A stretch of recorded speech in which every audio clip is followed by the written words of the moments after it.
ডলারের দরবৃদ্ধি এবং তীব্র গরমে নষ্ট হয়ে যাবার ঝুঁকিতে ডিম আমদানিতে আগ্রহ নেই ব্যবসায়ীদের। অনুমতি পাওয়া প্রতিষ্ঠানগুলো বলছে বড় সমস্যা হিসেবে রয়ে গেছে শুল্ক জটিলতা, তাই আশঙ্কা রয়েছে লোকসানের।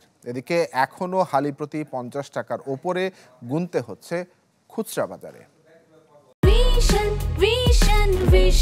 100% কপার কন্ডেন্সারে তৈরি ভিশন ফ্রিজ, তাই গুণে মানে অটুট থাকে বছরের পর বছর। নিয়মিত বিরতিতে ডিমের বাজারে অস্থিরতা যেন হয়ে উঠেছে নিত্য ঘটনা। কখনো মুরগির খাবারের দাম বৃদ্ধি, কখনো আবহাওয়া, আর কখনো বা রোগবালাইয়ের অজুহাতে কাটা হচ্ছে ক্রেতাদের পকেট। অনৈতিক এ চর্চা বাগে আনতে অনুমতি দেওয়া হয় আমদানির, কিন্তু তাতেও ফল আসছে না খুব একটা। তথ্য অনুযায়ী মাস 6 আগে বেশ কয়েকটি প্রতিষ্ঠানকে প্রায় 10 কোটি ডিম আমদানির অনুমতি দেয় সরকার। নানা অজুহাত আর সময়ক্ষেপণের পর নভেম্বরে মাত্র 62,000 পিস আমদানি করে বিডিএস কর্পোরেশন।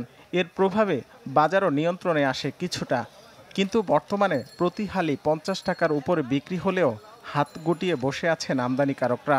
জাস্ট ডিউটিটা উঠাই দিক না, উঠালেই কিন্তু ডিম আমদানি করি না করি এমনি মার্কেট কমে যাবে, কারণ ওরা তো তখন বুঝে ফেলবে যে 1 টাকা 80 পয়সা কমে গেছে, তাহলে ডিম ঢুকে যাবে যে কোনো মধ্যে। তখন কিন্তু একটা থ্রেডে থেকে অটোমেটিক্যালি আপনার ডিমের দামটা মার্কেটে স্থিতিশীল হয়ে যাবে।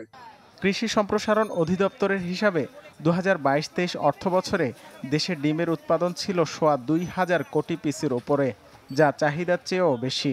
কিন্তু তারপরও উৎপাদন ব্যয় বেড়ে যাওয়ার অজুহাতে নতুন অস্থিরতা সপ্তাহ 2-1 ধরে। অন্যদিকে আমদানিকারকরা বলছেন ডলারের দাম বৃদ্ধির কারণে হিসাব কষতে হচ্ছে নতুন করে। রয়েছে তীব্র গরমে নষ্ট হয়ে যাওয়ার ঝুঁকিও।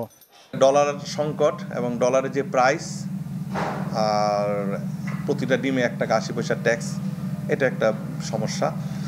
আর ডিমের কালারটা একটা সমস্যা। এখন যদি আমরা আমদানি করি, আমাদেরকে আবার দেখতে হবে আসলে আমদানি করে আমরা লাভবান হতে পারবো নাকি। যদি লাভবান হতে পারি, সেক্ষেত্রে অবশ্যই আমরা যথাযথ পদক্ষেপ নিব যে আমরা আমদানি চালু রাখবো দেশের বাজার স্থিতিশীল রাখার জন্য। বাট আমি আগেও বলেছি, আমরা সারা বছর আমদানি করার পরিকল্পনায় নেই। এদিকে ন্যায্য মূল্যে ডিম বিক্রির উদ্যোগও বন্ধ বেশ কিছুদিন ধরে। রাকিব হোসেন, চ্যানেল 24, ঢাকা।